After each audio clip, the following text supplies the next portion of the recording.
We're going to call this meeting to order. Can I have a motion to adopt the agenda unless there's a change? So moved. We have a first? We have a second? Second. All in favor?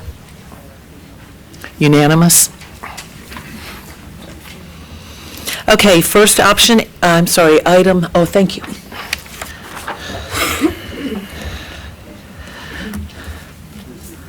Is the agenda out in the hallway, is it the one that shows the comments at the top? Otherwise, I'll just explain that real quick. I think that the printed version has them at the bottom, so just Okay. point out that it was.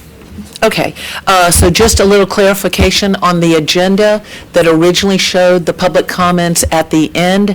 That has been moved up like it normally would be in a voting meeting, unlike a work session, and it is at the beginning of the meeting. So we will go ahead unless there's anything else that needs to be handled, because we're not doing prayer and pledge and all that like we do at our monthly meeting. Unless there's anything else or a change in the agenda, we'll go ahead and go into public comment. You're moving them up to the top. I do. I have the list. Okay, so this is what I'll do. If you signed in, I'll go ahead and go according to the number of the people that signed in order. And then after that, if you still want to speak but you weren't signed in, that's fine. We'll go ahead and do that then, okay? All righty, so we're going to start number one, Jackie Childress.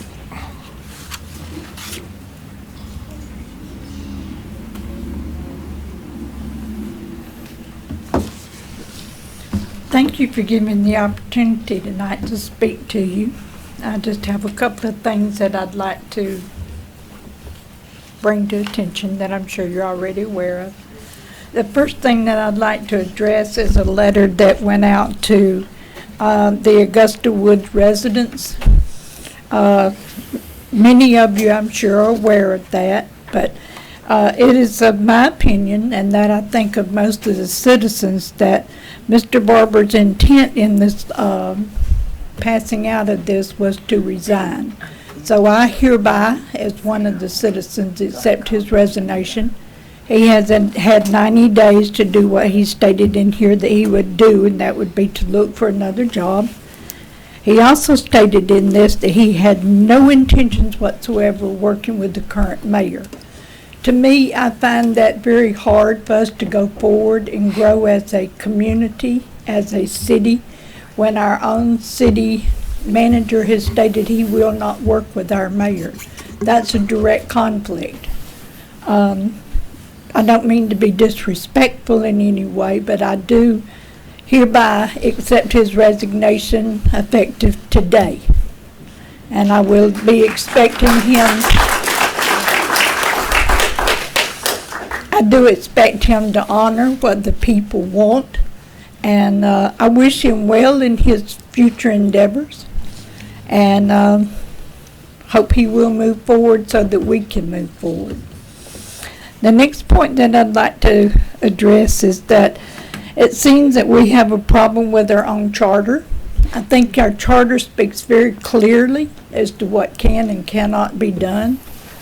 I applaud that our attorney for the city has taken the steps where he felt like he did not know where to go forward with to send this to the Attorney General's office. I'd like to state that I intend to send some things to the Attorney General's office myself.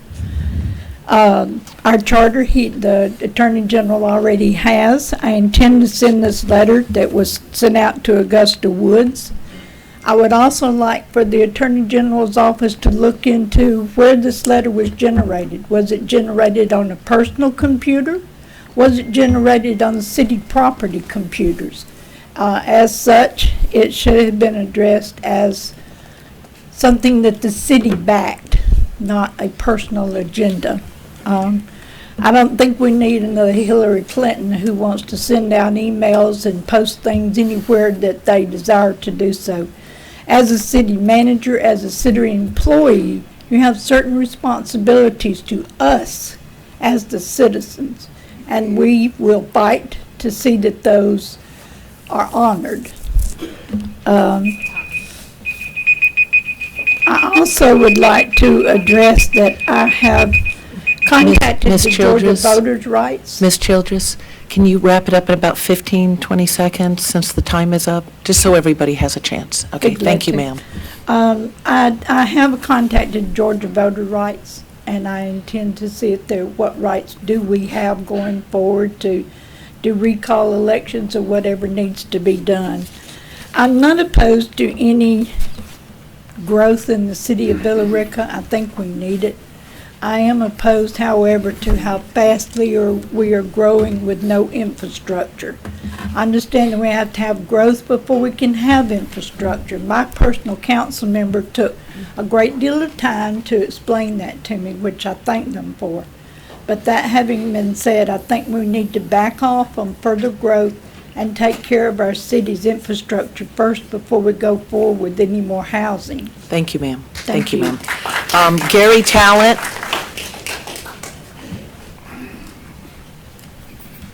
Gary Talent, 9613 Raise your mic Coastal up. Point Drive.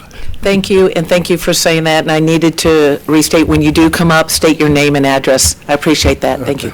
Mayor and council, I just come today to emphasize to the council members that voted yes on the recent deputy manager's appointment, if they would rescind that vote and another motion, and that would be McCoy, Marchman, and Monahan. And I think that would be the right thing to do, and we ask that you do that for this city. Thank you. Thank you, sir. Diane, now, y'all, I know you're passionate, but we'll try to, I know this is hard to say, some decorum, and I know you want to applaud, but we'll just try to be respectful of everything. So I appreciate it. Thank you. Diane DeVault Wilson. Yes, ma'am. I live at 755 West Bankhead Highway, Villa Rica. The voters chose Leslie, if you don't mind, I'll just use first names, as the mayor of Villa Rica. But almost immediately after the election, Gil instigated an investigation of Leslie and made serious accusations against her in the News and Views Douglas County paper. I suppose that's why you had to get an attorney. I feel that the city manager made two great mistakes. The first thing he did was he hired McDougall as deputy city manager, despite the fact that Mr. McDougall does not have the requirements for the job as listed in LinkedIn. He also hired Gil McDougall, even though he understood that McDougall had made very serious statements against the new mayor. And surely the city manager had to know that his actions would divide not only the city council, but at the city as a whole. 3 council members foolishly voted to approve such a motion. What were you thinking? Not only is it obvious that this measure encourages strife, this decision also requires an approximate $100,000, maybe, additional expenses for the city each year. But most importantly, this action is a slap in the face to those who went to the polls and who voted. Leslie should be given every opportunity to succeed at her new job. And the city manager, I think in collusion with Gil McDougall, deliberately made decisions that would hinder her from being able to do all that she could do for those who voted for her. I ask all of you to please reconsider this issue. I am not sure that Villa Rica needs a deputy city manager at all. However, if the city council decides to hire an additional city manager, then Gil McDougall should certainly not be the one that is hired at this particular time. I'm also asking the people of Villa Rica to begin watching and assessing how our council members are voting on issues, especially from this point on. And I ask that if the city manager continues to make such irresponsible, well, I'll leave it at irresponsible decisions like the one that he just made, then the council should consider removing him from his position. I am wondering what role our city attorney played in this process. Mr. Mecklin, did you attempt to advise the city manager not to make such a decision? It is important that our elected officials and our appointed officials be able to work together. trusting each other, having good attitudes toward each other. If our new mayor has to hire attorneys to watch her back, then this is a very serious problem in our city. Thank you. Thank you, ma'am. Ricky Wilson.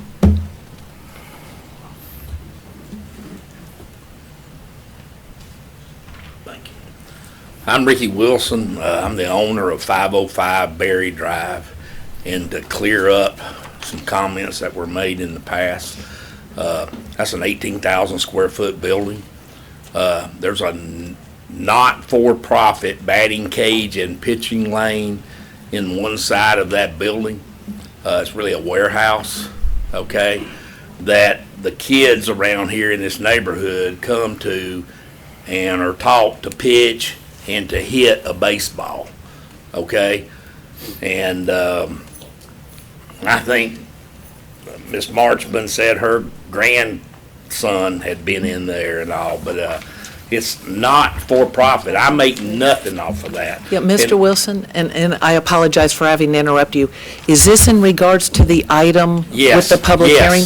So yes. you So- can say something now if you want, but you can also speak directly at that time during the hearing. Oh, okay, which- okay. So I'll just What are say- you comfortable I'll with? just say this. I'll Okay. just say this. We're asking to put a church in the 6,500 square feet. There was a church in there prior to me, and that's why it's set up for a church. And I was in there 12 years. So I used it for a training center. But, you know, in my opinion, we need churches on every corner, but so we say. Okay, thank you, sir. And when that comes back up and on the agenda, we'll have a time for you to also speak to that issue, along with anyone else that wants to speak for or against. Okay, thank you, sir.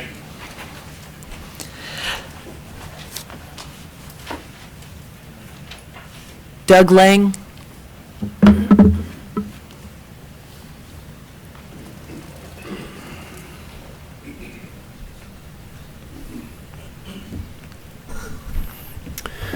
Doug Lang, 262 South Carroll Road. My comments are really mainly directed to the council. I want to say that I fully understand what's taking place with the appointment of Gil McDougall to the as deputy city manager. When I say I fully understand, I'm not a lawyer, but I mean, I'm following it very carefully. I'm reading all the opinions. I've read all the letters from attorneys and following it very closely. However, there's a portion of it that I remain very confused on. And the part that I'm confused on is an overriding kind of set of circumstances within our local government. And I'm not sure why the city council is not taking decisive action to address and correct our current situation. It seems as though, from my position, it seems as though we're allowing the current situation to fester, and it's not a healthy situation. We know we all went through a tough election. We went through a contentious runoff, and now we're starting off a new term, or I don't know if the administration is the correct term, with a new mayor, and there seems to be, let's just say, again, from where I sit, you know, some personality issues, maybe some hesitation, lack of let's just say a lack of cooperation. And I'm not sure I'm sure that's not what's best for the city, and I know you all want what's best for the city. I have no question about that. So I know you're all on the same page with that, and where people can differ in what they think is best for the city and how they approach that. But I think we need to move on. And I don't understand why we're sitting around waiting for additional opinions when your course of action cannot be clearer. You have a city attorney that advised each and every one of you several times during the meeting on February 13th that you were being called upon to vote on whether or not to appoint, quote-unquote appoint, Gil McDougall to this position. was said several times, and that I think is important as we go on talking about it from a legal standpoint.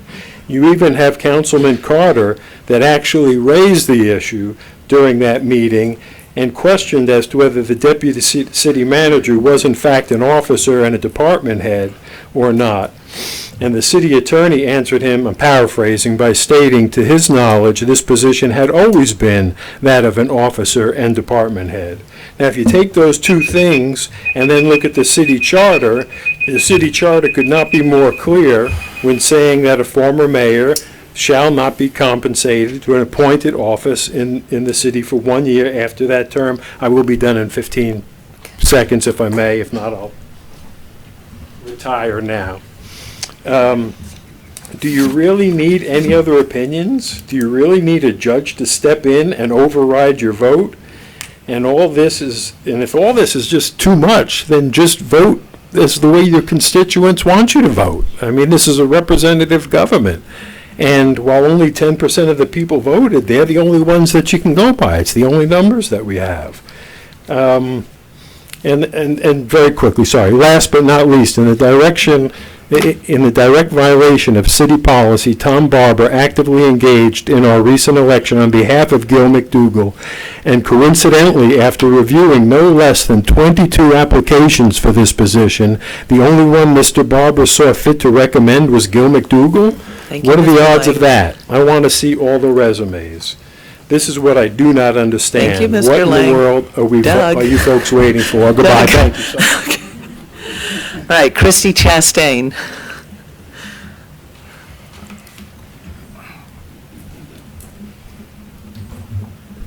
I'm shorter. Christy Chastain, 239 Berkeley Drive. So I also want to address the current situation surrounding the position of the deputy city manager.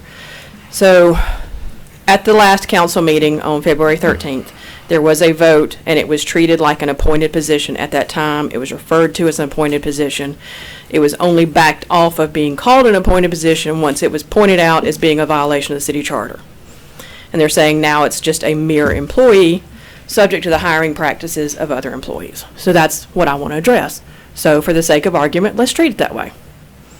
The minimum qualifications for this job as listed on LinkedIn were a bachelor's of public administration or a related field, 10 years of progressive experience in local government or a related field.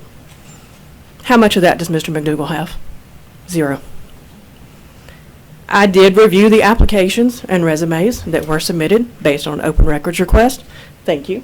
You've been very helpful. There were applicants who met minimum qualifications. According to the employee handbook, reviewing applications is the responsibility of the department head or supervisor for that position. Qualified candidates will be contacted for interviews. The candidate will be interviewed by the department head and supervisor. In the absence of the department head or supervisor, a member of HR will attend the interview.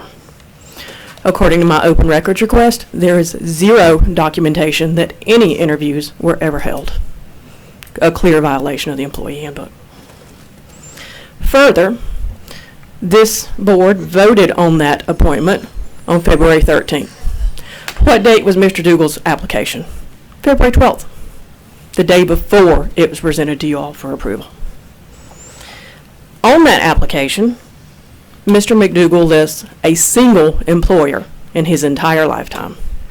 The 7 years and 24 days, quote, that he was mayor, except, guess what? He wasn't mayor for 7 years and 24 days. So that is a falsehood on his application. He listed as a reference on his application, Tom Barber, the department head for this position. A clear conflict of interest on an application. So I ask you to reconsider the steps that you have taken and further hold Mr. Barber accountable for violating the employee handbook and his responsibilities as city manager. Thank you. Thank you, ma'am. Irene Carlo.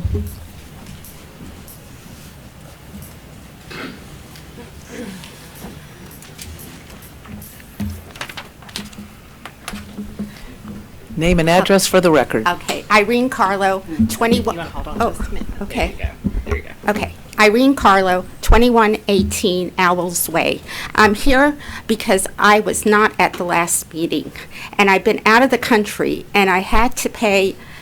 I feel like I went out for almost a month, and I'm embarrassed by what has happened. I don't know all the legalities surrounding what happened, but I think common sense for me, my neighbors, anyone with half a common sense is saying that the appointment of Gil, the ex-mayor, is just sour grapes. And I'm embarrassed for my city, I'm embarrassed for this council, and I hope that you will take all these legalities that others have said into consideration and rescind this appointment. And if it's true that Tom Barber has resigned, I say hurrah, that's the first step. Okay, thank you very much. Thank you, ma'am. Marshall Smith?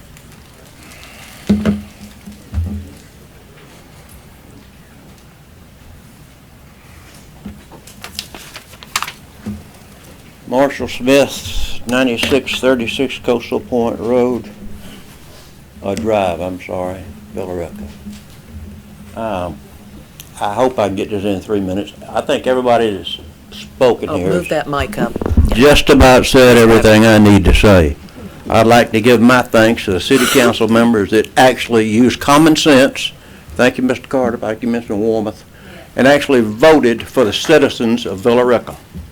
I notice continuously that the other 3 votes on the city council always go in favor of the mayor of the city council, and I don't think they have any touch in reality with their constituents. My opinion, I'm entitled to that, especially Ann McCoy. I can personally say she has had no touch with me, although I've called her several times. Address me, Mr. Smith. Okay, I'm sorry. Thank you. It's hard to address somebody that you're talking about without looking them in the face. I would like to suggest that, number one, all city officers, candidates, council members, city attorneys, managers, and I guess mayors, past mayors, read the city charter. It would be a great help to the city of Billerica. I know there's a current attorney vacillating on this thing back and forth. One time he said he didn't have the charter, so he didn't know what it said. It's in the computer. It's on the internet. Billerica, city of Billerica. Come to find out, I think the opinion of what I've read states that all grounds it was done incorrectly. Underhanded and incorrectly. I'd like to mention that we had not had these problems in Billerica until Mr. Barber came to town and Gil McDougal was elected mayor. Soundly defeated.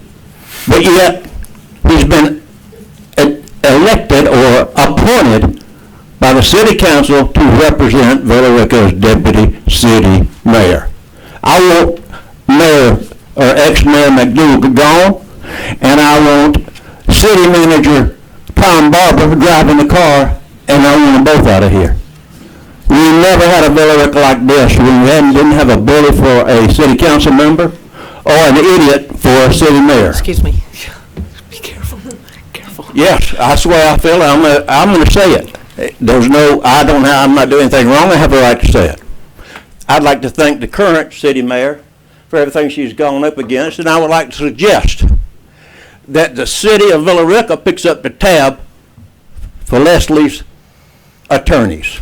She is now fighting this right now. It does not have anything to do with other than one thing, and that's the situation that was brought up here against her by Tom Barber via this bringing in Gil McDougal again. Now she's had to go out and hire lawyers. I don't think she had to pay for that. Now it's a city deal. Thank you, Mr. Smith. Val Runyon.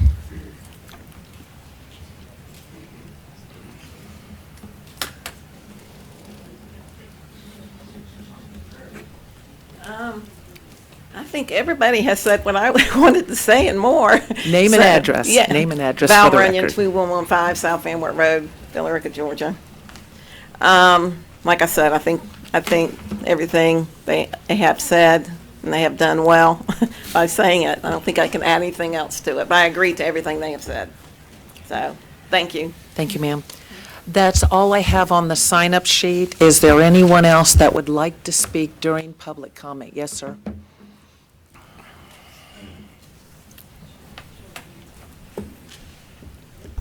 Good evening. Ryan Clark, 148 Chadwick Place. Growing up, I was taught you do what's right, not what's easy. The easy thing for everybody up here to do tonight is to rely on a play of words or a twist of a paragraph and wait for the Attorney General to come back with some kind of decision. The reality is the right thing to do is listen to the people that voted each and every one of you in to sit up there. I think it's been made pretty clear tonight what everybody here thinks. I've yet to hear anybody that's in favor of what's going on in the city. And as somebody just stated, this city's never experienced turmoil like it's experienced now. And to continue to allow Gil to use the city and to use his position with the city as a personal weapon to make personal attacks and attacks on businesses that he had personal conflicts with, whoever votes to keep that position going, shame on each and every one of you. Thank you, sir. Is there anyone else who would like to speak during public comment before we close comment time? Going once? Oh, yes. Yes, sir.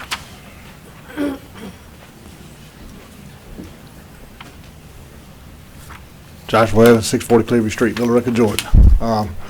Man just spoke and said that kind of downplayed y'all a little bit.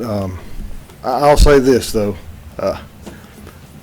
y'all might want to get to know your council members, because I can tell you my ward council, 2, mom to hand, but the working relationship with him, a pretty good one.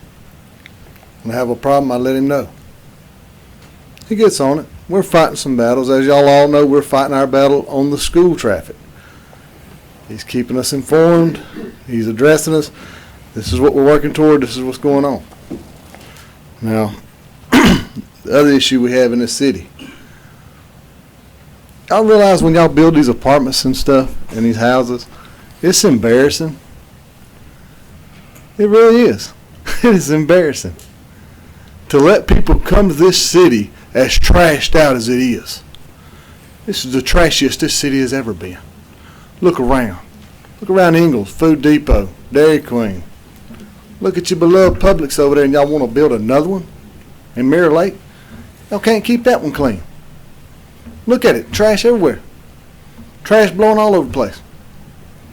Why would we invite people to come live in a city that we can't keep clean? That's poor management, no matter how you look at it. Tom Barber has done nothing.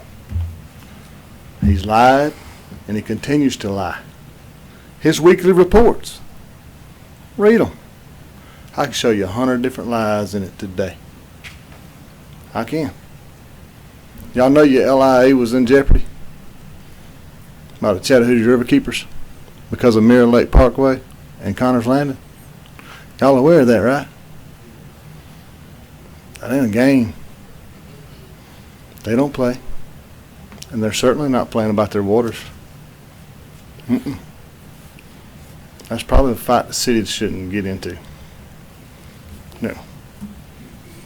We need to have our silt fence up. We need to have inspectors looking at it. If you can, community development can't do it, and site inspectors, then you hire new. That's what you do. You start replacing. I have never seen the amount of garbage going down these storm drains in my life.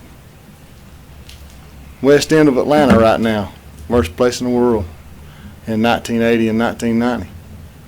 Cleaner than Villarica ever thought about being. I'll think on that one. Thank you, sir. Is there anyone else that'd like to speak during public comment? Yes, ma'am.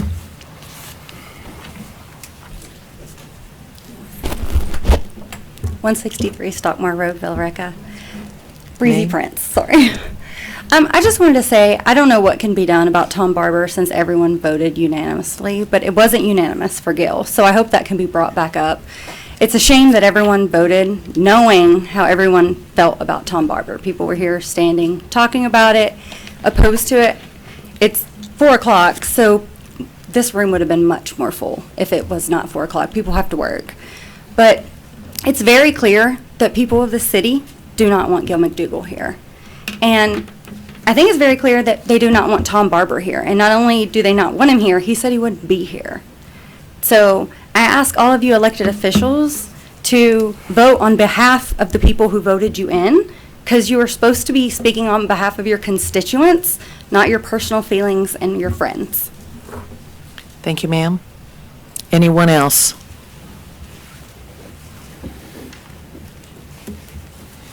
Okay, we will close public comment time, and we'll move on to A, governing body, the reappointment of Villarica Development Authority. In this case,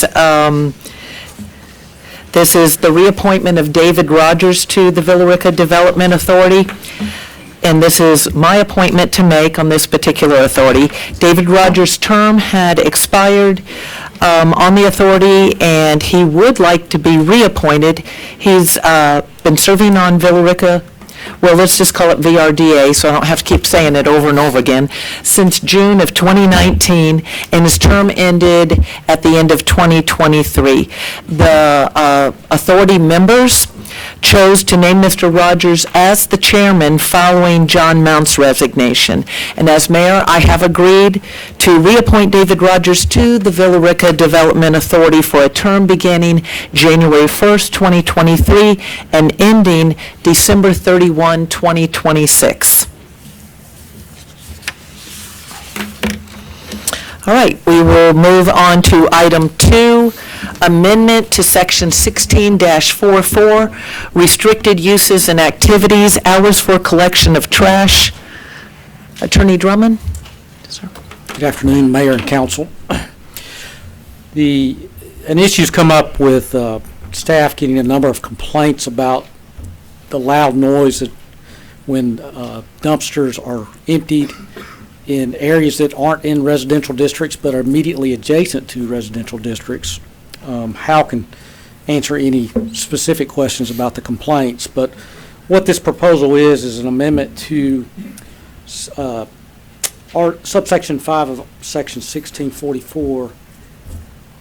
It currently reads, the collection of trash or refuse in a residential district is prohibited between the hours of 9 p.m. and 7 a.m. It's proposed that we simply add or adjacent to, so it would, currently we cannot write citations unless it's in a residential district. And the problem is some of these retail centers are immediately next to a neighborhood, but they're not in a residential district, so we can't issue citations. We've asked the providers to change their hours. We've let them know about the complaints. And it hasn't changed anything. So we're asking to change this code section so we have some enforcement mechanism. So if we change the code section, do we have a contract with them where that would be included in the contract? Does it need to be, or just in the ordinance here so that we as a city have the authority to? No, this is commercial collection, so there's no contract. Okay. Hello.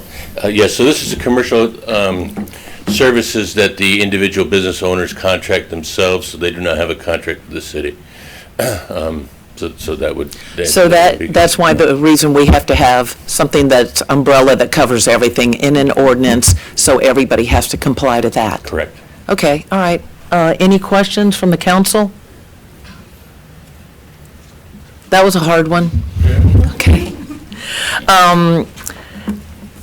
Are y'all ready for us to do something with that today? I'm expecting, because there is a motion. Yeah, Okay, the will of the council. There's a motion in here. Motion from Danny Carter, second. Second. Wait a minute, let me read it. Oh, I'm sorry. Let me read this little motion for you. I move to approve the amendment to section 16-44, parentheses 5, attached hereto to be effective immediately. Okay, and do we have a second? Second. Okay. Councilman Momtahan on the second. Discussion? I think we're good. All right, all in favor? Any opposed? It's unanimous. And just for the future, we haven't instituted this meeting, but I did have brought to my attention that if you're watching this on video and you're at all, not just maybe necessarily hearing impaired, but visually impaired, and you can't see the hands, you have no idea how anyone voted. So after I talked to the council a little further on this, there's been a little bit of discussion, but I really haven't gotten a feel back from everyone on possibly going to a one-by-one vote with a yay or nay for each person, so that even if you're visually impaired and you're watching, you know how the vote went. So just something to consider for the future. Okay, thank you. We'll move on to item B2, special exception request, place of worship, 505 Berry Drive.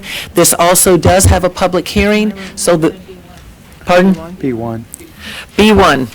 Text amendment for maximum parking and layout and parking hearing. This does have a public hearing, so there'll be an opportunity after the presentation to also hear from anyone that's for or against, and also from the applicant. The applicant first, after you, Sean. Thank you, Sean. Yes, ma'am.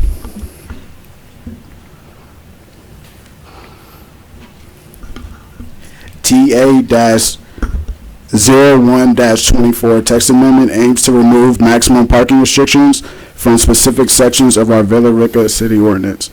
In particular, sections 7.02 subsection 4C, 7.02 subsection 26A, the second item of 7.04 subsection 6, and 9.04 subsection 4.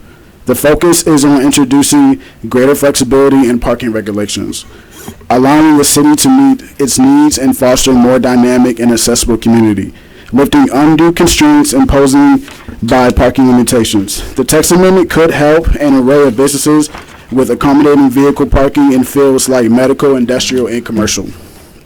Some potential concerns do arise when proposing this type of text amendment, such as overabundance of blacktop on commercial plazas and larger retail parking lots. Staff is diligently working on plaza and shopping retail specific ordinances to address these issues. But currently, the zoning ordinance does contain interior island parking lot standards.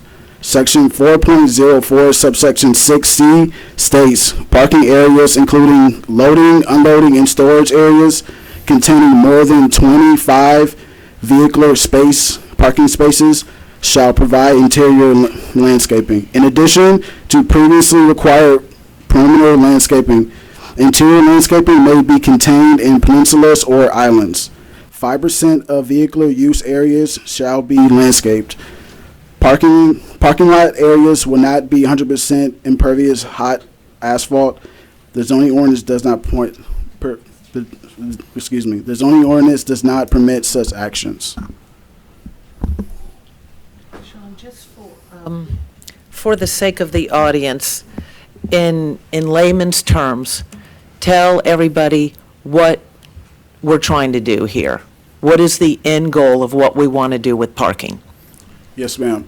So essentially, the text amendment, we do have some sections inside our ordinance that does say maximum allowing, like we have a array of maximum or maximum limit parking for each of our zonings. Now, these couple of sections right here do dictate, I think there's one specifically, Section 7.02, Chapter 6C, it does permit that a business can operate and have the minimum lots of parking times 10%. So that is our maximum parking. So whatever the minimum number is, it'll be additional 10%, which will make that our maximum. And based off of that, we are trying to do away with some of those stipulations. So when we think of a parking lot, and then if there's questions, because I know we only discussed this a little bit last meeting, when we're talking about a Walmart, with all the parking space out there that we were talking about, so many of them are never even used, and there's all that asphalt. How would this impact something like that? Yes, ma'am. And that's why I addressed earlier pertaining to Section 7.04 subsection 6C, and that is for various parking lots to actually have, or they're actually regulated to have islands and peninsulas. Now, that's only for 5% of the current lots, and I know that's not a mass amount of green space for a lot, and it could be some stipulations regarding to a lot of blacktop. Now, staff is still working diligently to actually have a shopping and plaza type ordinance, but I just wanted to finish it up a couple loose ends and then get it sent over to our city manager. Okay, so when we talk about a plaza, okay, so I'm visualizing maybe something like Ashley Place, or what may get built over here by Dunkin' Donuts. We have a restaurant coming in, say there's a sit-down restaurant coming in, and their business requires a certain amount of parking spaces, but it's mixed in with some other shops that also have parking, so it's not just for that location. How would this impact that? Yes, and we actually do have an ordinance that does have for multiple businesses inside one plaza to actually divvy up and have a maximum parking. But based off of that, we are actually trying to see if we can do away with the action of, like, say, of a medical or industrial use actually coming back and coming to see if they can't get a variance for an extra amount or additional amount of lots for their business. So if there were a legitimate problem, they could come in for a variance, and if we agree it's needed in that case, we could have flexibility. Is that what you're saying? Well, at the time, that is how it is right now, where if a business is actually trying to gain additional lots or actually trying to have its own lot specifically for parking, then they can actually come see you all and actually try to get a variance.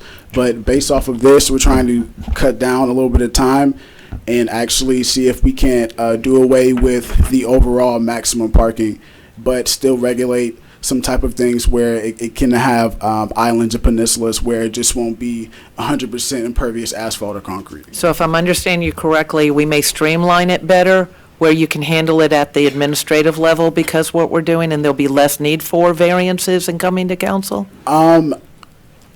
In some regards, yes, in some regards, but also with the staff is actually working diligently to actually accommodate some of those parking lots who are actually having, like that Ingalls lot that's off of Highway 61, where I did have some comments from council last time pertaining to having a sea of blacktop. And we're actually trying to see if we can't prevent something like that. We have looked at other municipalities around the city of Atlanta and Metro Atlanta, and trying to see if we can't find something to actually have to put too much constraints on a proposed business, but also have it where our landscaping is actually nice and relatively for it will actually have drainage. I have an adequate amount of green coverage, and it can actually suit the needs of people who actually come into the city and customers trying to shop. Okay, so it sounds like this will improve it. And this, lastly, even without this, though, they could never be built now under our current ordinance like they were then, correct? Don't we already require some things with islands and green space that weren't required years ago? Yes, ma'am. So that might be some hope to people, too, that what was built years ago with no grass, no trees, no nothing, no islands in the parking lot, just asphalt everywhere, is not even okay now. And this would be an additional change. Okay, questions from council? I think he addressed everything I had. That was a surprise. Okay, well, we did cover it a little bit last time. Okay, so if there's no other questions, discussion, then the will of the council is? Public hearing. Oh, public hearing. Goodness gracious. Public hearing, and I think, let's hear from the applicant. This is a staff recommendation. There's no individual applicant. Oh, okay, all right. No applicant, we heard from the applicant. Anybody for or against this particular change?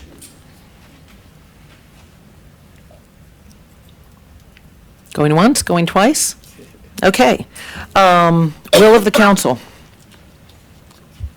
There's a motion. Okay, we have a motion. I'll be recognized for a motion. Motion, yes, you're recognized for a motion. We have a second. I move to approve the requested text amendment from staff to remove maximum parking out of the current zoning ordinance. And we have a second. All in favor? Anyone opposed? It's unanimous. Okay, next item, community development, item 3, VA-02-24, J&M Tank Lines Gravel. Goodness gracious, y'all. And I even took a little vacation. All right, special exception for the request for place of worship, Berry Drive, 505 Berry Drive, and this does have a public hearing. VA-03-24 pertains to a special exception request submitted by Pastor Rodney Rogers. The property is located on 505 Berry Drive. Pastor Rogers seeks to approve to establish a place of worship on a local road deviating from the arterial road requirement outlined in Villa Rica zoning ordinance section 8.14. The lot is situated within the commercial low-density C1 zone just south of Interstate I-20 and west of Daniel Road. The building's total square footage is 18,000. The proposed place of worship aims to utilize only 6,500 square feet of the office space. Staff recommends that the City Council approve the special exception request submitted by Pastor Rodney Rogers for property at 505 Berry Drive. However, the approval comes with conditions to ensure compliance with the city's ordinances and address potential concerns. And, yes, ma'am. Go ahead. Okay. First, annually, the applicant is required to apply for a renewal of special exception use permit and approval from the City Council. This renewal process will ensure adherence to parking space stipulations and the maximum occupancy regulations. Second, the applicant must follow zoning ordinance section 7.4, which states places of worship must provide one space per 4 fixed seats. The lot contains 82 visible parking spaces multiplied by 4 individual per 1 space parking space. The applicant is to follow a capacity of 328 individuals on the premises at one time. These conditions will come into effect upon City Council approval. Any questions for Sean before we have the applicant come up? Yes, ma'am. So I know that you said that, my concern is the parking. So I understand that you're saying that parking is not an issue. But with the warehouse portion of this building being used for baseball practice or batting cages or whatever it is there going to be any sort of conflict with that during the worship time and parking, again, being that concern? Yes, ma'am. To my knowledge, and I'm guessing that the applicant could speak a little bit more on the times of when they will actually be having congregation. But to my knowledge, I talked to Mr. Ricky Wilson, which is the property owner, and he did state that the local baseball players actually come there, and they're mostly there during the off season. And now that'll be in the evenings. That could be some potential conflicting matters regarding that, maybe like on a Wednesday or something when they congregate in the evening. But besides that, based off of the potential capacity of how many congregation members they have now and the parking spots and what they're going to have for the future, it shouldn't cause too much of a problem, to my knowledge. Do we have any idea how much parking the baseball brings in during that time? Well, Mr. Wilson did state that he does have 3 or 4 like Little League teams that come in, and they might have 12 players that come in. And based off of parking, it is 82 parking spaces. So for that, then it will be based off of square footage. But pertaining to just the amount of parking spaces congruent with how many members that the congregation will have now, which I'm guessing is around 90 that they have. And that shouldn't be too much of a conflicting factor based off of an annual report where they have to come back and seek special exception permits from you all. So then we could revisit that in a year. Yes, ma'am. To be sure that nothing had changed with that. Okay. Yeah, the congregation grows to 500 or whatever, it would have a little bit of a difference. The main reason we're addressing this is because it's not on a main artery, right? Churches are required in our ordinance. However, we did have a church operating there before, and we do have smaller churches in some of the other shopping centers. It's just that most of them tend to be on a main road. Okay, any other questions from the council? For Sean? All right, will the applicant be Mr. Rogers or Mr. Wilson? Pastor or property owner? Okay.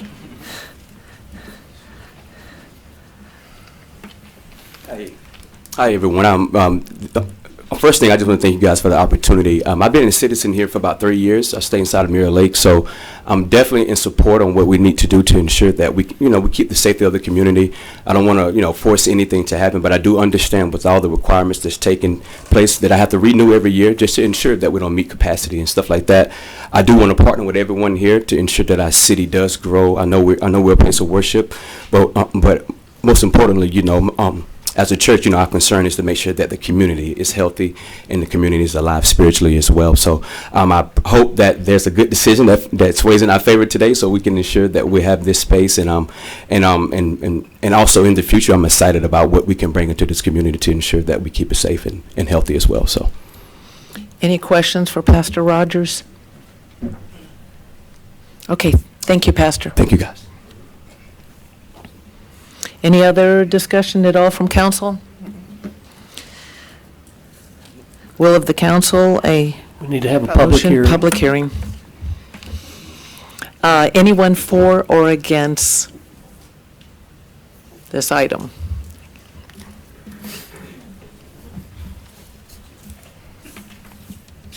Larry Coors, 115 Maple Valley Drive, Village, Georgia. I only have one question you need to go back and have the staff address, and that is the ratio of parking spaces to fixed seating. I believe you're in an open area with no fixed seating. So you need to go and address that, or otherwise you're going to have an unenforceable statute. Thank you. Anyone else for or against this item? I'm sorry, I apologize. I'm a little confused on what we're actually doing here. I understand that this is where Serve Pro was for a period of time. Mm-hmm. Then how does that tie in with the baseball? I'll probably answer it afterwards because we don't engage in back and forth while you're at the podium. Sure. But if you have a question, or I can direct you to staff to answer it as well. Well, is this about strictly for that Serve Pro building being a church? Really Or only, not being a yeah, church? really only a portion of it. A portion.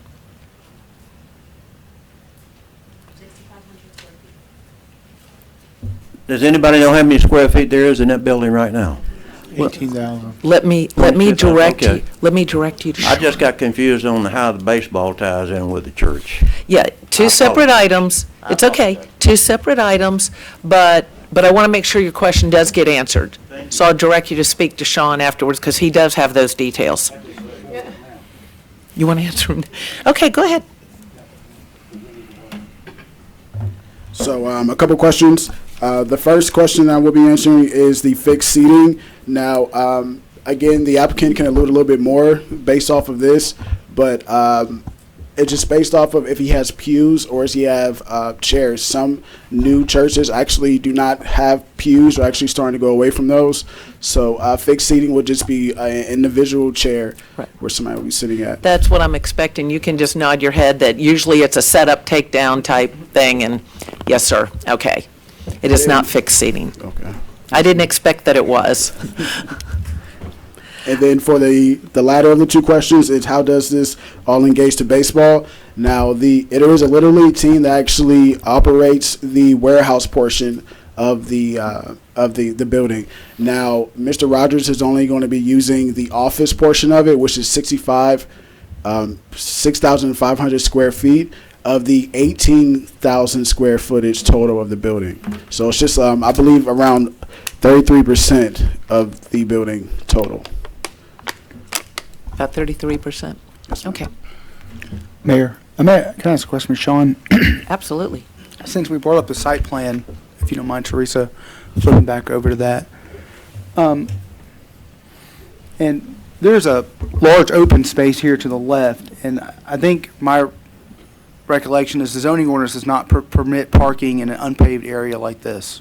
Correct, Sean? Yes, there's actually a meadow, if you will. It's as you can see, a detention pond to the west of it, and then right in that area where it says 3.44 acres, that is a green space. So there will be no parking. There'll be nobody can park. Because that was my only concern is that I didn't want to see this become overflow parking. Yes, sir. But our zoning ordinance already addresses that, correct? Yes, sir. Okay, thank you, Yes, sir. Any other questions? Okay, thank you. Anyone else for or against? Yes, ma'am.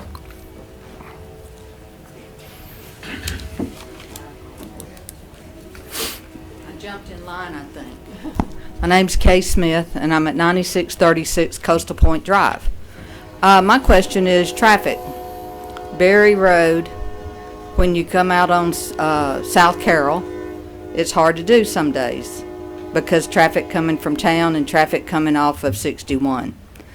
Then if you send it back toward, I can't remember the crossroad there, but Daniel. thank y'all. Daniel, then you got traffic there, and I made the mistake the other day of turning at 3 o'clock off of that, going down to where the crossroad is that the school's on, and I couldn't get through because there was so much school traffic backed up that you couldn't turn into the church. You couldn't go straight because there was so many cars in the road. So my concern is there's probably, y'all are talking roughly 900 to, 90 people for the church, but up to 300. And then you have another group that are on playing the baseball. They've all got to drive in and out of this property. How is that going to affect our city streets once again, which are already overcrowded? That's my question. I'll just mention that this is an annual renewal. If the church were to explode in numbers, it would be addressed annually. Also, I would just say with anything, there's going to be some traffic. Churches tend to not operate the same rush hours. That's not when they tend to operate. This is just me speaking as a citizen who experiences these sort of things. Is there any questions or concerns? And Pastor Rogers, if you want to address any of this and answer it, you're more than welcome to come up if you feel it hasn't been adequately addressed. Okay. Council, anything else? And anyone else from the audience for, again, oh, we do have somebody. Sorry about that. I missed you there. Yes, sir. Rob Custer, 198 Daniel Road. And I was here at the last meeting discussing this particular issue here, and part of what didn't take place was the posting of signs out there for public hearing, public notice, and I noticed at this point here they were in place. Unfortunately, I don't understand those signs. I don't know what "you" means. I don't know what the little logo on the top of the sign is in some Art Deco color and writing that maybe, I don't know, the squirrels can read at the bottom of the sign. And I'm being a little facetious about it, but they were ridiculously posted. That was inappropriate. We know we got to have signs out here, and it should have the word stated, public notice, public hearing. There's nowhere on that sign other than in very small fine print. We've had signs in the past that were appropriate to advertise exceptions, variances, zoning changes. I'm baffled by this. I know letters were sporadic in talking to the folks out here in the neighborhood that's adjacent to this property. Some received notices in the mail, others did not. I did not receive one. I don't know exactly how far back you had to be to receive a letter, but I know there were people that were backed up against the property that did not receive notices of what was going on. I'd like to bring to the attention of the council And it specifically states here, and I don't quite understand why we're going through all of this. Property is currently on a local road which the city code does not permit. It's pretty much clear cut right there. It tells me that there's a reason why this exists and why this zoning is in place. This clearly doesn't meet it.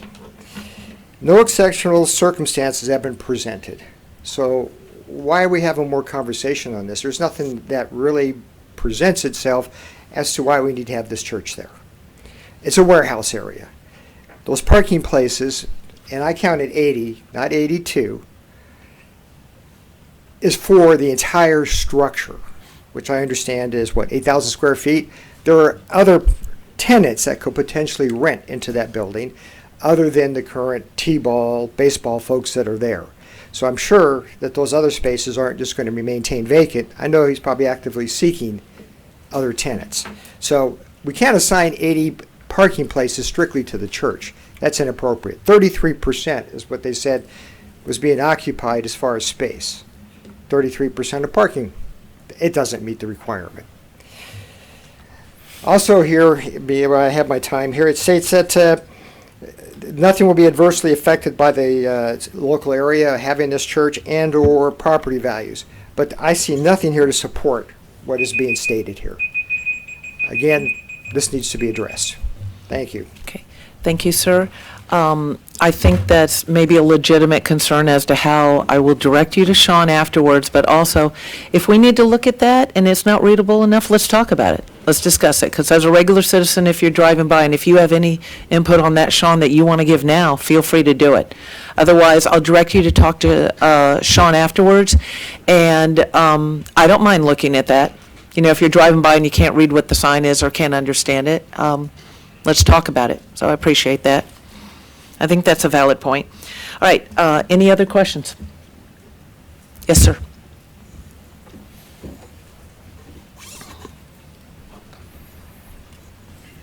My name's Randy Eller. I live at 5 Azalea Drive. I'm an adjacent property to the 505 Berry Drive. Move the mic up for you. It backs up to our property. As Rob stated, some folks didn't receive a notice for this second meeting for that. I did get a letter for the first one. I was not sent a notice for the second meeting or the rescheduled meeting for this one. I'm not sure how that plays into everything, but I would like to kind of address the parking. The parking is not adequate for what they are asking for. I understand that the T-ball and baseball thing is a non-profit, and that's something great for the community, and I appreciate that he does that and provides that service for the community, but that doesn't negate the fact that those players and those teams still do take up parking spaces, which could lead to a conflict there and have overflow in that parking lot. And as far as there only being 10 or 12, I've seen significantly more traffic in there for the baseball players at times, especially during off seasons or when people are ramping up and getting ready for seasons. So I know this is an annual renewal, but in the meantime, if the baseball grows or the church grows or they both grow, then us that live directly there are kind of left dealing with the fallout of that, with there being additional traffic or parking issues. And I just ask that the council take that into consideration. Thank you. Thank you, sir. Mr. Macklin, do we have any issue with as far as who received letters and didn't? Do we have anything we need to address with that, Mr. Drummond? It is important to comply with our ordinance. I mean, to send out letters to people that if they weren't, then that could be a ground of challenge if somebody wants to sue us over that. I don't think it's a reason for you to not take some action tonight. And the sign notice is, we know we're up, correct? Okay. And if you ever have a concern, I mean, really, if you see something and you think it's not right, please call City Hall. You know, if it's not readable or anything else, you're more than welcome to call and bring it to our attention. We appreciate it. Yes. I just want to comment on the letters. So we've got all the green slips from the postal office that we got all the letters mailed out, and you know, because they're all certified, correct? They're all certified. Right now, we didn't get returns on all of them, but that's not on our end of it. But they were all mailed out. We had about 12 people working on this. We double-checked, triple-checked, quad-checked The signs were the same signs that we put out everywhere, and it did say that what kind of hearing this was going to be. Everybody was noticed. It was in the paper. Everything was done correctly on this. And one other thing I just would like to say, probably neither this or that, but the Bible says the earth is the Lord's and the fullness thereof. So who do we say where a church goes? And that's just my personal take on it. So, there you go. Well, I will say that churches are often unappreciated for the amount of good work they do in a community, between food banks and child care and counseling and helping people, that camaraderie. There are some real benefits to the many churches in our community, and I have a lot of appreciation for the work that they do, that they are not paid for. I mean, people don't pay for it. In general, it's a matter of what we give in our tithes and offerings that makes that possible to our own churches. Okay, so if there's anyone else, speak for or against, we will bring it back to the council for the will of the council. All right, council? Motion? I make a motion to approve the requested special exception use from section 8.141 by Rodney Rogers, with the conditions presented by staff, including that the applicant must annually seek the renewal of the special exception use permit from the council, to ensure that the average attendance aligns with the city ordinance's parking space requirements and other parking requirements, and the maximum occupancy being set at 328 individuals concurrently based on the property's current availability of 82 parking spaces. Second. We have 2 seconds, pick one. And I think we've probably discussed it enough. I'm assuming there's no more discussion. And all in favor? Any opposed? 4-1.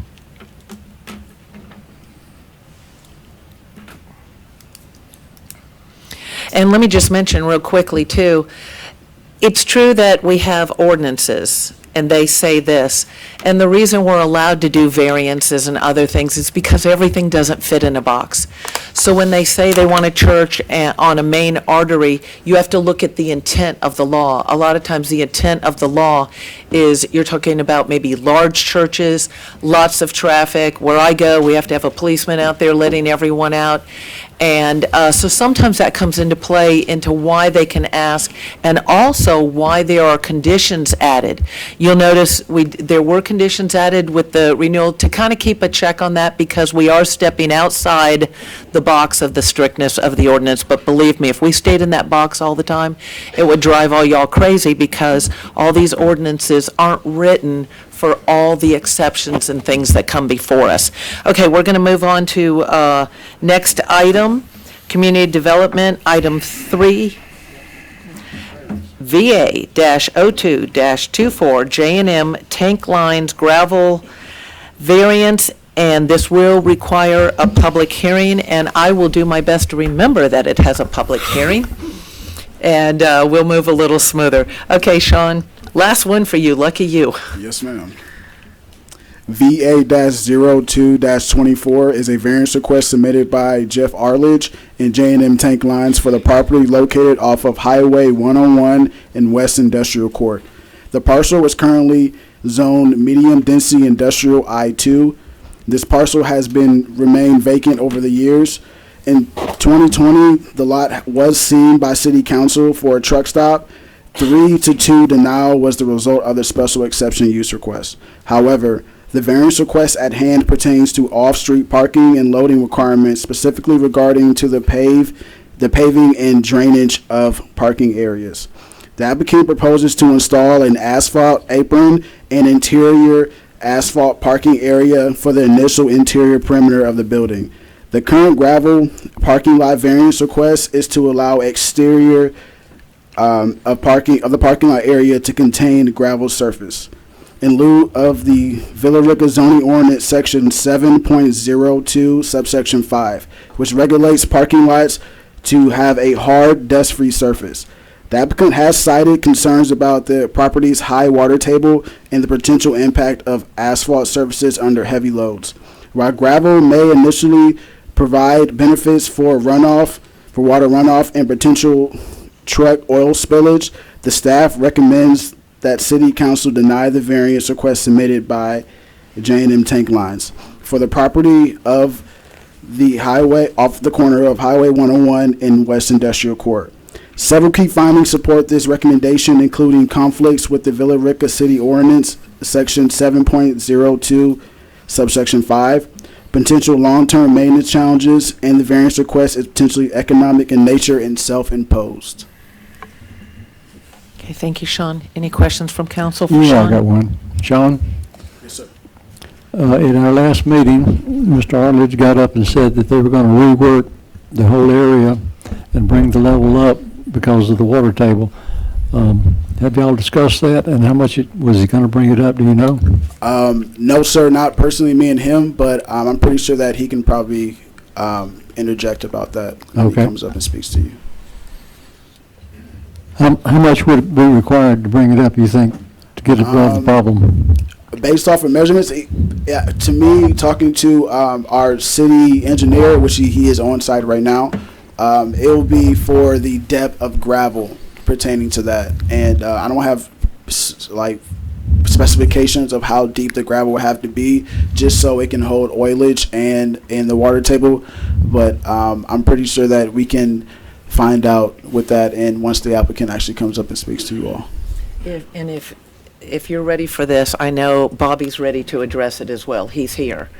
And he handled the one with East West Express. So any other questions for Sean? And you don't have to leave. It's just come on out, Bobby. My only question for Sean, I just wanted to. I didn't see Bobby hiding in the corner back there. He's hiding in the corner. My only question for Sean, this doesn't really relate to the applicant, but since you mentioned it, the truck stop was denied, but then it was approved. It just never got developed, is what the result of that was, on consideration from the council. But not that it's material. You brought it up. I just wanted to clarify the record. Yes, sir. Thank you. Okay, I had something to ask. You're talking about putting gravel. I'm sorry. Move that mic over. Okay, we're talking about the gravel. Now, I noticed on Daniel Road, where East West had messed up that little area, and they've got gravel there. And, I mean, you go over it, you almost tap your car. Plus, when they go through there, dust just flies up everywhere. So how would that go along with what they're asking about gravel over there? How would that have an effect, the way the dust comes up when you go past that? Yes, ma'am. That can potentially have an effect on a basis of, with the city of Villa Rica, we do require that all asphalt and concrete surfaces are dust-free. And I think that when the applicant actually comes to present his argument, then he can actually interject with that a little more. I have been over there to the J&M Tank Line area and off of West Bankhead Highway, and that where the street is, because I remember it was some discrepancies saying that due to they having an apron and an interior asphalt parking lot, that there was somehow getting some gravel rocks actually being on the road, onto the pedestrian or the transportation road. I've drove over there 2 or 3 times, and I haven't seen any gravel actually on the ground to make it from the asphalt apron onto our local road.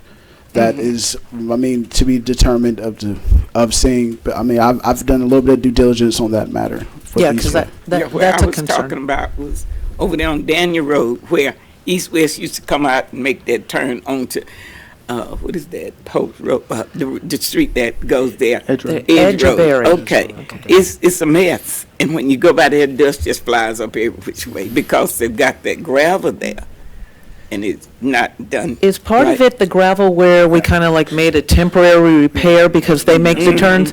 I Yes. believe that's on a lot of our minds because there's been a lot of complaints about Right. that area. I'm thinking, but I'm just afraid to speak to it, but Hal would know, that there's a plan to deal with that, and also there's paving going on that's planned to go on over there. I just don't know exactly where, but that intersection is a concern, and it needs to be addressed, no doubt. Bobby, how does this with what Sean said? Let me just address what you just said.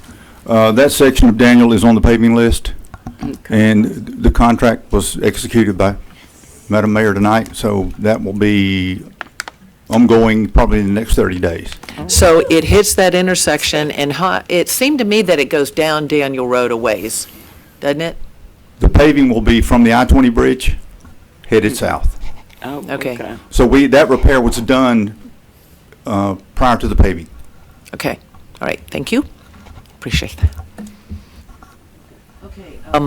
What can you add into, when we're talking about gravel, and what concerned me about this one is I knew we had approved something over at East-West Express on 78 and Connors, and we let them do some gravel there. We talked about storm drainage.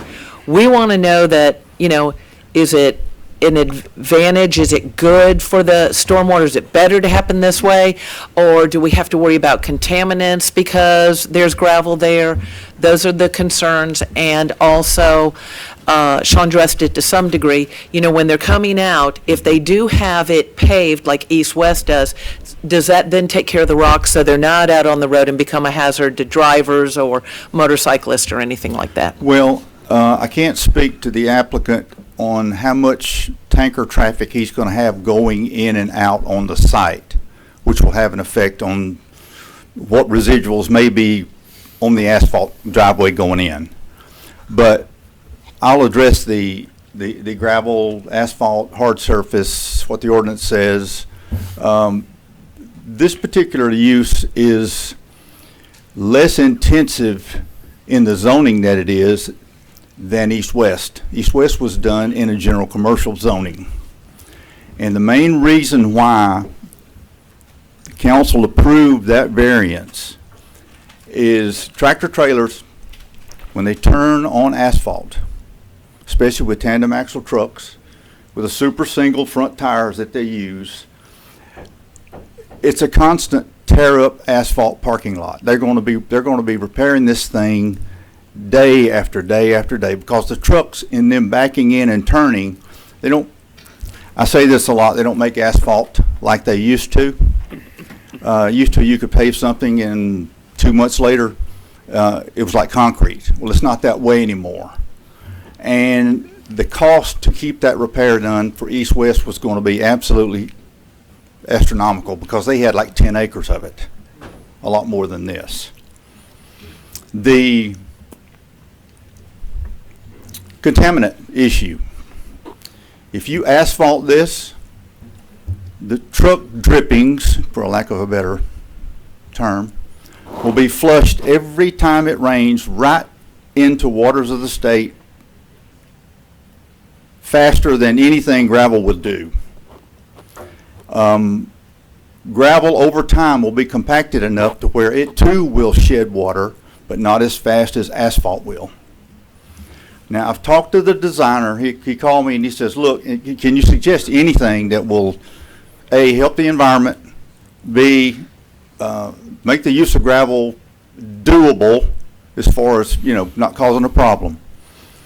Well, now, Georgia Stormwater Management Manual requires water quality volume be treated in the detention facility, stormwater.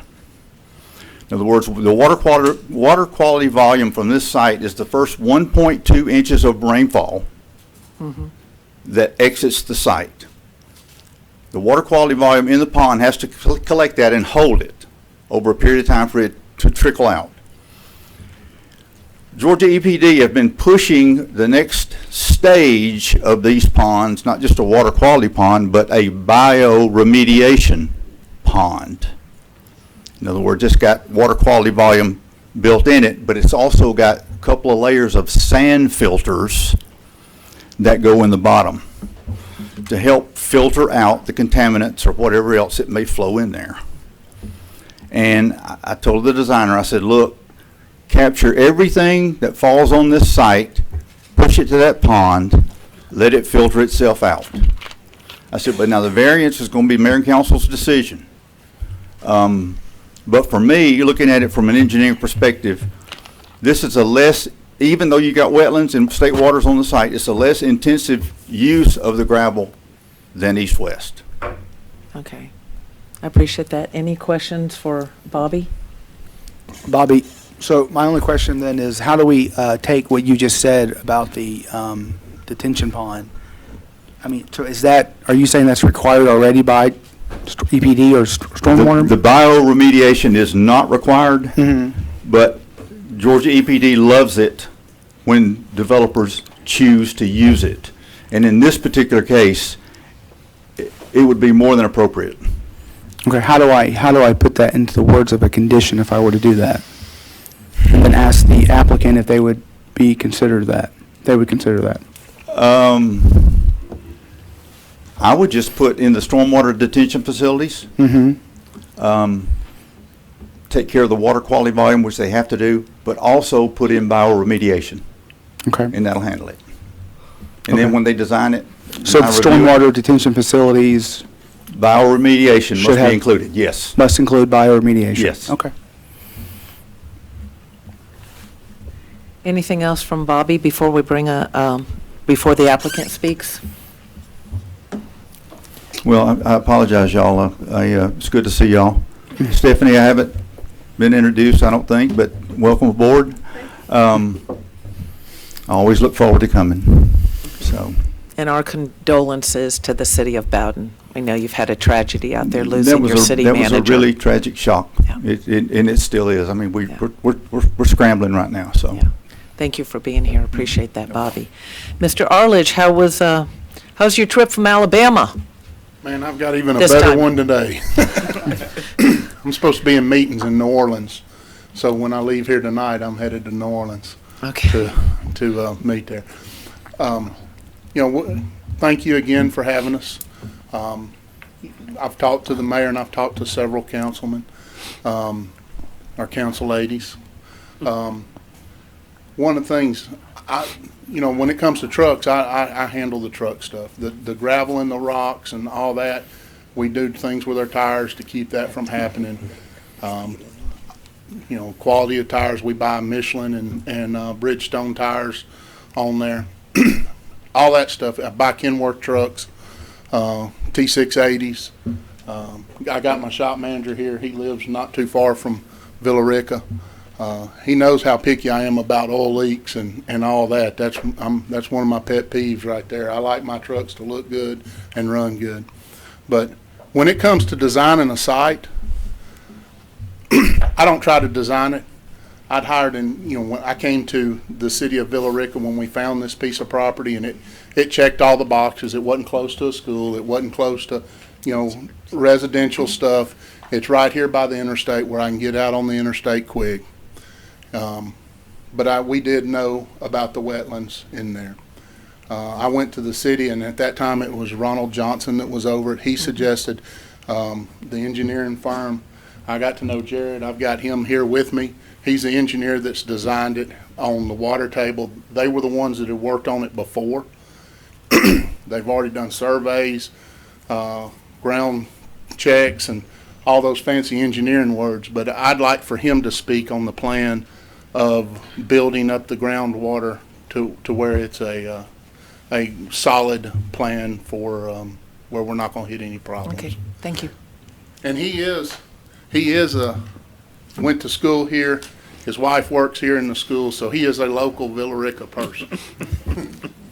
Okay, before you get into that, on the screen, could you describe to me what we're looking at, the dark area up on the screen? Yes, sir. Is that the gravel? Yes, sir. That is the gravel storage area we are asking for in this variance. And the light area is the concrete? Yes, sir. That would be the paved area, access, and that 20-foot area around the proposed building. Okay, thank you. So, with our preliminary grading plan, we are averaging about 3 foot of fill across the site to gain that separation from the water table. The gravel storage area, our goal is to fill this area, undercut it, fill it with stone. It's designed to temporarily hold the stormwater runoff until it infiltrates into the soil that is surrounding. This infiltration practice really allows reduced stormwater runoff. It recharges the groundwater actually, and it reduces any pollutants that escape the site. I talked with Bobby. Anything that does not infiltrate, our plan is to capture that water and send it to the pond so it can go through treatment within the pond before being released from the site. Questions from council? Okay, Dan? one more. You heard what Mr. Elliott had to say about bio-treatment. Are y'all in agreement with that? Y'all have a problem with that? Yes, sir. So I know there are some aspects, and if this goes and moves forward, we will work with the city to meet those standards that he requests, the state requests, to get this across the board. Okay, thank you. Yes. That really Councilman. didn't sound like a yes or a no to that question. That really did not sound like a yes or no to that question. He is looking into I don't know what a biofilter is on there. If it's sand, then that's no problem on there. He had one of the other engineers that's working on that. He was checking in to see what the options are on that. And like I've always, look, I'm not trying to get over on anybody on this. We're going to do what's right and what needs to be done to make this where we're a good neighbor.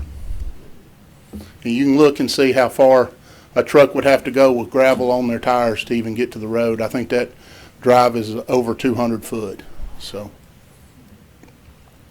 I think probably we need to be clear on what that is, because I'm guessing that will be put into writing in the sense that it will be included as a condition in the motion. So if do we need to clarify anything? Because I don't know what one is either. Yeah. Right? That's not my job. Like I said, That's why we have, that's why we have staff and people that can speak more to that.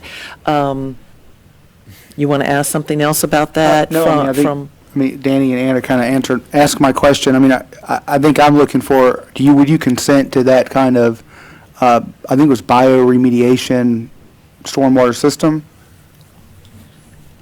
If we build on this property and it is what is required by the city, yes, we'll consent to that. But if it's over $1 million to put one of those filters in with I'm not going to say, yes, we're going to do that and we're going to move into that property, and it gets where the property raises up where it's not economical for us to have a trucking terminal there. Here comes your answer right I get that. Yeah, you want to know what you're walking into. You want to know what it's going to cost you. That word bioremediation is one of those $70 words. It'll scare people to death, but it's really not that complicated. I mean, we've got a new subdivision right now that have 5 of these ponds in the design. So it's just a couple of sand filter beds with some what I want to say, local vegetation that may be put around it. That's all it is. There's no fancy mechanics that go with it. So this is not something brand new, we actually have some under development already? Yes. Okay. That's a scary word when you say it like that. If you said sand and the plants, and that's well, sorry about that, but yeah, that it's a lot more. It sounds a lot more complicated than it is. And in fact, I've got samples of all 5 of those that are going into subdivision if they need to see one. So. Okay, so my concerns, I want to make sure it's safe, that we're taking care of everything, and yet I understand a business point that before you want to agree to something, it's like before you buy anything, you want to know what you're paying, because it may make it where, I can't do that, I can't afford that. And so that's why I want to make sure we're clear before there's a vote on this. Yes, Councilman McCall, no, No, you're good. So this wouldn't be a condition that would be something too complicated to go ahead and put in the motion, right? I would. Or should.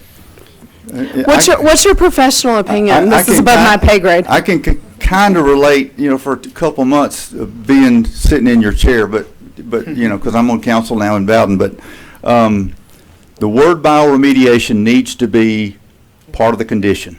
Okay. And we'll work, in other words, he's not going to get it approved until he gets it, acceptable. Okay. But it's not going to cost him a ton of money to do that. If it's not going to cost us, As long as it's, I just don't want to agree to something, say, yeah, we're going to do it, I'm going to be here, and then, because, I've talked to some of the councilmen, and one of the concerns is if they approve this and then we back out of it. I don't, if things can get where you can't afford them, and if you're going to run a good business, you got to make for sure that it's profitable.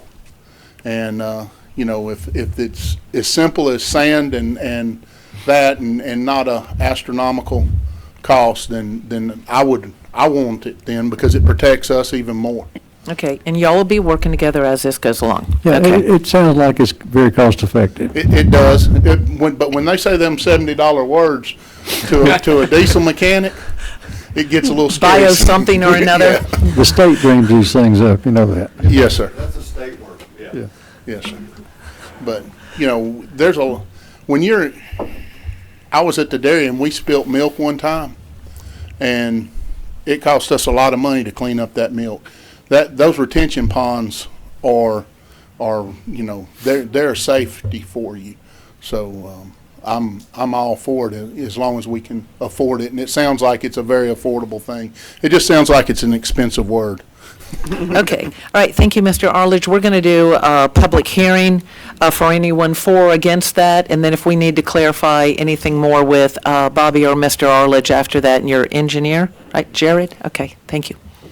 Anyone for or against this that would like to speak? Yes, sir. Yes, sir, and yes, sir. Sorry, okay.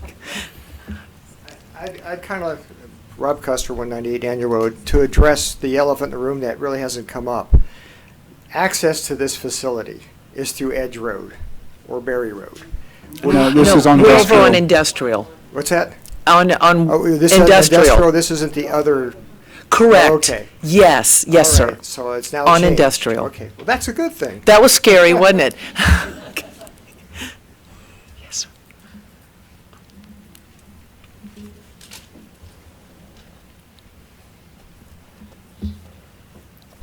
All right, so I understand what they're saying with the gravel.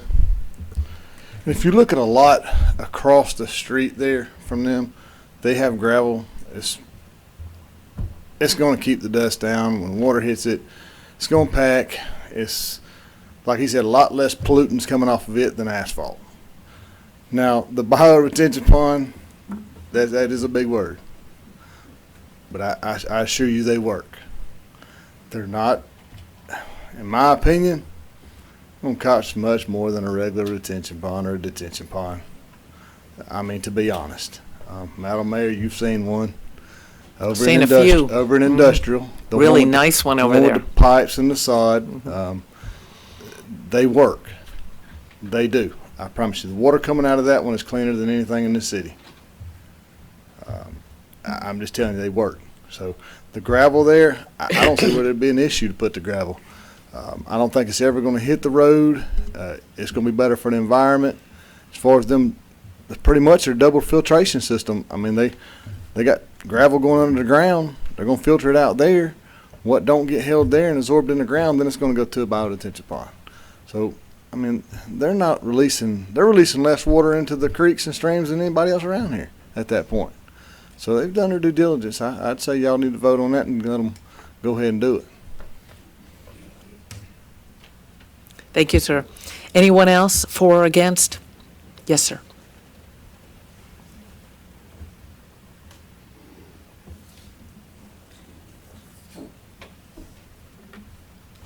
Yes, my name is Joseph Ludeman, 15001 Veterans Memorial Highway. I've came in front of 5 of y'all before, and y'all voted something that cost me $100,000. My question would be, what y'all require East-West to do? I have a disagreement with you on variances. Variances are used for a good old boy system in Villa Rica right now. There's other companies that do the exact same thing I do. They don't have the same permits I have, and I'm, like it cost me $100,000 to do a fence because that's what y'all wanted. I did it. I already bought the property. Property's useless to me if I can't use my business. There's the other two companies here don't do that. Y'all are asking the same thing out of this gentleman. If East West didn't have to do it, why is he having to do it? East West built on a swampland, 10 acres. Are they required to do a bio detention pond? That's my question. And out of the past experience with variances and conditional use permits here, it's a way to good old boy system, gets in the back door. Hey, when I went up there and turned in for a conditional use permit, first thing the lady that is no longer with us for several years said, you need to donate to your politicians. There's something wrong with that. She said, I can speak freely because I'm on the way out. There's something wrong with that. And it would have been smart for me to hear her words and donate it $2,000, $10,000 to every one of y'all. It would have been $50,000 a head. But here I am, $100,000 in the hole. And y'all telling this gentleman he has to do the same thing. East West didn't require it. Well, why is he any better than he is? And if I don't, that piece of property also, DOT's had gravel there and used it as a DOT piece of property for construction there. I don't see why the government could do something that an individual that buys the property can't. Thank you, sir. Anyone else for or against? All right, we'll revert back to the council. Will the council, any questions or concerns? Or Bobby, do you want to address anything you've heard during public comment at all or clarify anything?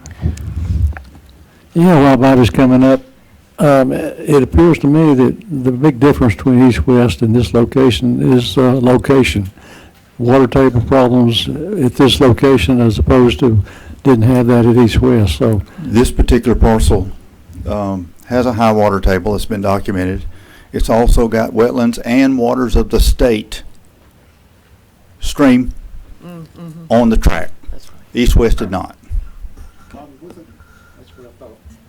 Bobby, wasn't East West already at that location too, from what I remember? Okay. But they put an over off misremember of Daniel, correct? And that those two factors on this one just gives you some pause to ask for extra stuff if you can get it to help filter. Okay, all right. Anything else? Don't leave yet, Bobby. Anything else from Bobby? Yeah, I mean, just the biggest concern is just making sure that we're in compliance. I mean, we have a lot of water issues within our city, and so just to try and prevent any more issues when we are approving these kind of variances is where my concern is. Yeah, they, as long as they, and they will design it and build it, because we'll be signing off on it. It's got to be right, or they'll redo it. And this is not a huge, this is not a Fuquay type project. This is, relatively small. It'll be easy. Councilman Momtahan? Mayor, my question actually would be for Mr. Mecklin, if that's appropriate at this time. Sure. So, Mr. Mecklin, I was actually the one that spoke with Mr. Arledge about the concern regarding us approving this evening, and then for some reason not related to us, his deal falls through, and this property is now basically has obtained vested rights for this variance. Is there a way, through a condition, that we could limit the applicability of this approval to just this applicant or for some period of time? Because again, if his deal falls through and then some other user comes in, then they may want to ask for the same thing, but that wouldn't have to come before council. Yeah, I think you could limit it to a particular user, but I mean, you don't want to restrict his ability to sell the property to somebody. I mean, if he sold it to somebody that's going to use it exactly like he's planning to do that. Well, sure, but I guess in my mind, my thought would be that if it's not this user, then it would revert back to where the situation it is in now, and so that person would just have to come back through council. I mean, I guess, I don't want a gas station opening up there and they're going to have a gravel parking lot because we tonight approved we've approved it. That carries through for all future perspectives. Sure, I think you can condition it upon the use as proposed in this particular application. Okay. Yeah, because a gas station, at least to me, so that would be definitely a different use. Right. Mhm. Okay.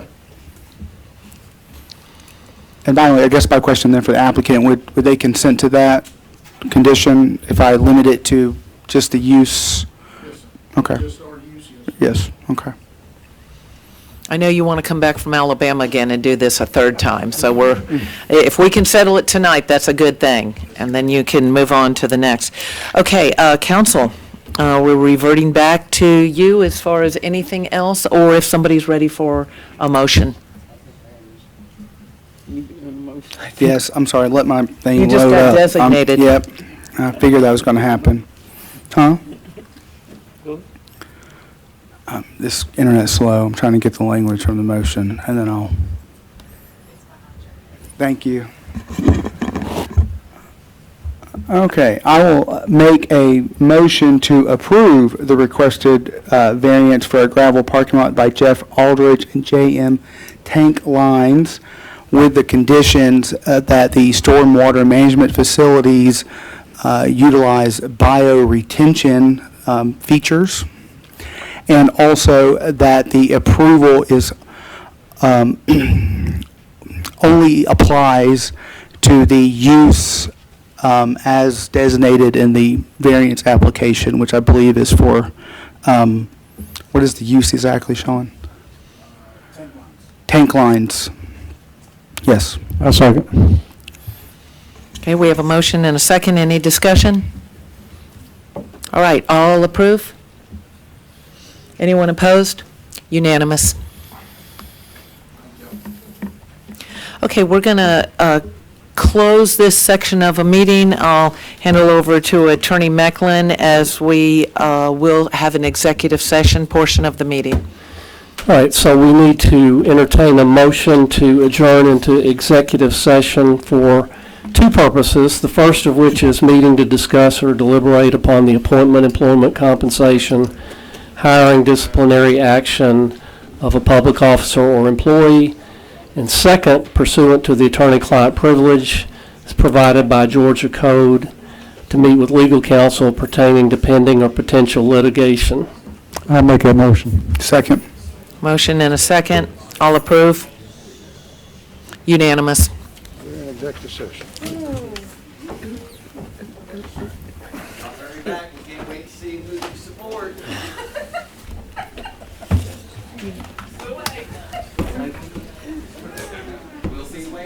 This is when popcorn and pizza should be served.